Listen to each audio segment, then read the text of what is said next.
ꯑꯗꯣ ꯑꯩꯅ ꯃꯔꯨꯑꯣꯏꯅ ꯑꯩꯈꯣꯏꯅ ꯁꯨꯃꯥꯏꯅ ꯁꯣꯁꯤꯌꯦꯜ ꯃꯤꯗꯤꯌꯥꯗꯒ ꯑꯩꯈꯣꯏꯅ ꯐꯦꯁꯕꯨꯛꯇꯒ ꯁꯤꯌꯔ ꯇꯧꯖꯔꯤꯁꯤꯗꯤ ꯏꯔꯝꯗꯝꯗ ꯂꯩꯔꯤꯕ ꯈꯪꯖꯅꯤꯡꯕ ꯅꯣꯂꯨꯛꯅ ꯆꯠꯆꯕ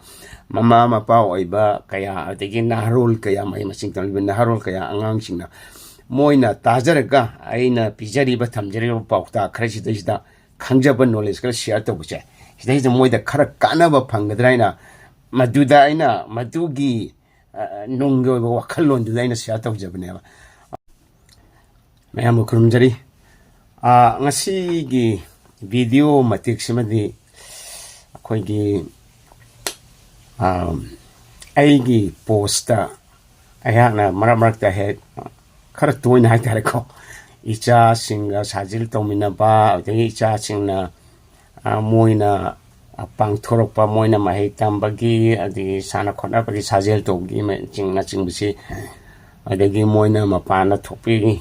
माहे मसिंग तमने चिंगबसी गी मरमदा आइना हे हे पोस्ट तौजबा अदुदा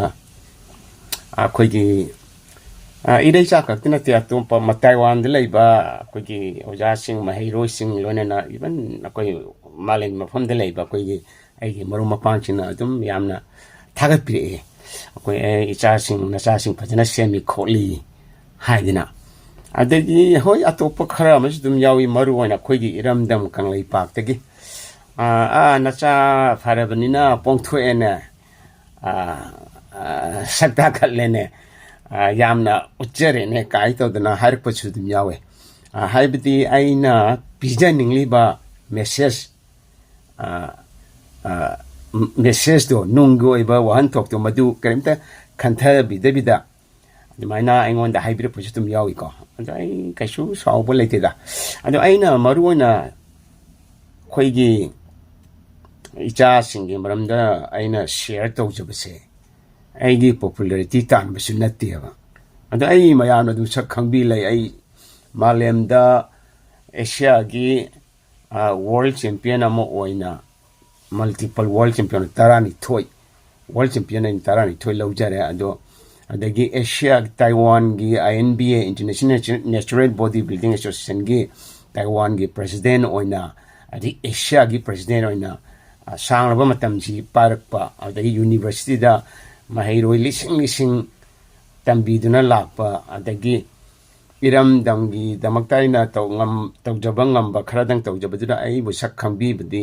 यामना लै अदुगा खंबीदबसु यामना लैको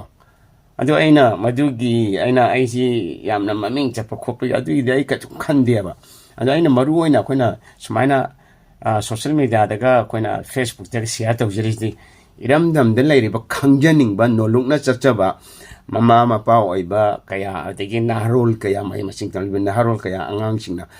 मोइना ताजरगा आइना पिजरिबा थमजरिबा पाउता खरसिदैसदा खंजबा नॉलेज खर शेयर तौबसे सिदैसदा मोइदा खर कानबा फंगद्राइना मदुदा आइना मदुगी नुंगि ओइबा वखल्लोंदुदा आइना शेयर तौजबनेबा अदा सेरानना दुम खंबीदना चैरकपा कोपा दुम यावी को नोकनेबिरपा दुम यावी एनीवे आइना मीगी चिंबालदा मीगी थमोइदा खनबा मीगी चिंबालदा हाइद्रोपदा आइना कंट्रोल तौरबा ngamba natiko aduna mayamna chokthok हाई पोंगथो हाइगेरा सक्ता खले हाइगा उच्चनिंग हाइगेरा अदुम हाइनिंग बदुम हाइबियो तौबतपु आइगी ओइनदी आइना इचासिंगिजा यामना नोलुकना चटलुना अदुमबा याम ततना आइना तंबीबा अदुम मपामने आइना थमजकेको आइ चौथोपगी चौथोपा या अपंग सिंगना चौथोपुआनेबा अदो अदुगुम चौथोगा कानाबदु कैम फंगदे हाबनिदा अदुना आइंगोंदा चौथोबगी कैम पोंगथोबगी सक्ताकुलुबगी मरम सुलन लेति हाइजगे बाइको अदुगा खोइगे इचा सिंजिगी दमक्ता आइना शेयर तोबको होय मपा मो ओइना आई याम चौथोकजेबा पोंगथोपदि नतिको आई चौथोकजेबा मोइना आइना पिसक पिंगदि हेक पोकपदगी मोइदि हुजिक ओरि फिबनजा चौपो पोरप नतेबा पिसक पिंगदि आइना मखोंग सोमदना अदगी इसिंग चाइदना अदगी सा संतिंग ngakthokdana खोदना लोइना करीदा सोइगिगदगे करीदा फगदगेना खल्लगा लोइना आइना अदमाइ तौरगा लाकपनेबा अदमाइ तौरगा लामतिंग चिक्ता मोइना मही यानबा होरपनेबा असिदि खतनेबा मयामना ओबिरिदे अदो हाना आइना sennagiba aina honajarpa kaya adudi kachu khangbi potu adu khangbidane hekta chaibirpa kaya amchu yaudam natiko adubu kachu kaide amabu oire isasing sembagi matangse sidai aina haijaning badi aina sumaitona isasing semba kopa tawsida number one father ni the great father ni ideal father ni haibni yam thagapi bujam yauda adi mata namakta thagachari ko harau jai adum taawda ko ado aina khwaidigi mayamda haijaning badi thagapi bada mutinga yam thagachari ko tawbutabu aina mayamda haijaning badi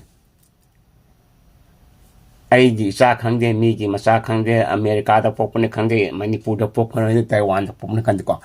angang khuding makti loina fana polpune ba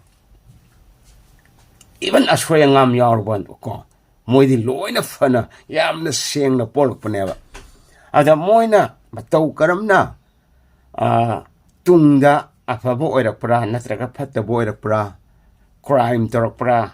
adagi khuran chinthi torakpra natraga afaba mi oirakpra mai masing wangna tamba mi oirakpra haibisidi yamna mapa mama oiba ekhoida leyeba si matangida akhona akhoi mama pa kaya amnasu adagi naha oiba mahiro kaya amnasu smaina yamna hanthaba miyengda wakhalda khanbi bisu yawe ko haibidi aidi matik chade adi natraga ai samakti ai afaba imungda poamde natra ina kara khunba imungda poamde sakhot palamda poamde kai to dana adigi mama apo ke anasu ai lai so haite ai sel paite ai adugumba position leite khote ai haibna chingbasi domda dum pisanjaraga yamna hanthana khanjaba si yamna layabko ado ai gi posta sum admaina irakpada ai thengna jamni ko ado aina hajanung budi akoina icha sing se mi ama oina semba haibse siteja ai ga matik chai ai si professor amani natraga ai world champion ni ai MLA amani ai minister amani ai doctor amani engineer habche sida sunglai leite ba sida haidi sunglai leite habdi yaruko sida leite ayamana leite ba kudam haibabu ina kara khunba imung kaya dagi macha kaya amachu mangi crime kaya tor I nyami punda chener I drug lalon beda chener I adigi khuranchi tide chener I drugs jinna beda drug addiction oba am lay ado sel paiba khaktana natre mama pa afaba ade qualify orba laila su haiba engineer orba doctor orba moi khaktana minister orba emele khatra moi macha khatana phagani abisu leite ado faro habisu leite ko siga zamana na khoi lai ba imung kaya dagi su ba mi angang kayam thore sidi mama pa low bow leite blai ngapa kutna mai ama iraga sign to ba haita ba ko kuye pi ba haita blai khudom bina namaga khubi jina namaga soi to ba adagi english masira mangang mangam da ba hindi ba ngang mangam da ma pa kaya am lai re ba ado moina apa ba macha kaya am puthu e ba ko iram damju oisanu indai mafam da oisanu ko malengi eni mafam da yeng jeb ko smai to na akhoi gi phibam akhoi gi education qualification jiga natraga aina tori ba thabak se ga ai position jiga ai gi isana parpa pharakta ba I chasing na parpa pharakta ba jiga mari yamna lai na thambaje masi ai ngon da di yajaning de kari gi no harigati mapa mama sina fana faba mi oiraga su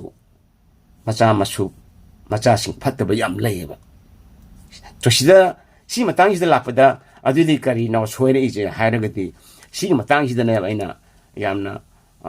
focus to ningise mi yeng pi ningise kari no hairagati sel pai ba su oisnu sel pai da ba su oisnu aduga maming le basu oisnu oido basu oisnu minister su oisnu MLA su oisnu doctor su oisnu natraga lawmi su oisnu pizan su oisnu law le mi farmer su oisnu ko anga ama semgat pa haibse magi lal thum hadi mapa mama gi position shida leite maru oina leiri badi mama mapa oiri basinga sina kamai to dana masa singa si head pickling adagi charu po phaw with loina bage haibitune ba ꯁꯨꯃꯥꯏꯅ ꯂꯣꯏꯅꯕꯁꯤꯗ ꯑꯩꯈꯣꯏꯅ ꯈ꯭ꯋꯥꯏꯗꯒꯤ ꯃꯔꯨ ꯑꯣꯏꯔꯤꯕꯁꯤ ꯅꯨꯡꯁꯤꯕ ꯍꯥꯏꯔꯤꯕ ꯑꯩꯈꯣꯏꯒꯤ emotional ꯀꯅꯦꯛꯁꯟꯁꯦ ꯊꯃꯣꯏꯗꯒꯤ ꯊꯃꯣꯏꯗ ꯑꯩꯈꯣꯏꯅ ꯐꯥꯎꯅꯕ ꯃꯔꯤꯁꯦ ꯅꯨꯡꯁꯤꯕꯒꯤ ꯃꯔꯤꯁꯦ ꯁꯤ ꯊꯝꯕꯁꯤꯅꯦꯕ ꯈ꯭ꯋꯥꯏꯗꯒꯤ ꯑꯍꯥꯟꯕꯗ ꯑꯩꯈꯣꯏꯅ ꯃꯔꯨ ꯑꯣꯏꯔꯤꯗꯤ ꯑꯗꯨꯒꯤ ꯃꯔꯤꯗꯨ ꯂꯩꯇꯕꯅꯅꯦꯕ ꯑꯩꯈꯣꯏꯅ ꯑꯉꯥꯡꯁꯤꯡꯅ ꯑꯩꯈꯣꯏꯅ ꯍꯥꯏꯕ ꯏꯜꯂꯛꯇ꯭ꯔꯤꯕ ꯑꯩꯈꯣꯏꯅ ꯍꯥꯏꯕꯗ ꯇꯥꯗ꯭ꯔꯤꯕ ꯑꯩꯈꯣꯏꯅ ꯇꯧ ꯍꯥꯏꯕꯗ ꯇꯧꯗ꯭ꯔꯤꯁꯦ ꯑꯗꯨꯒꯤꯅꯦꯕ ꯑꯗꯨ ꯌꯦꯡꯕꯤꯌꯣꯕ ꯑꯩꯈꯣꯏ ꯏꯃꯨꯡ ꯀꯌꯥꯗꯀꯣ ꯃꯃꯥ ꯃꯄꯥꯅꯅꯦ ꯌꯥꯝ ꯅꯨꯡꯁꯤꯕꯀꯣ ꯑꯗꯨ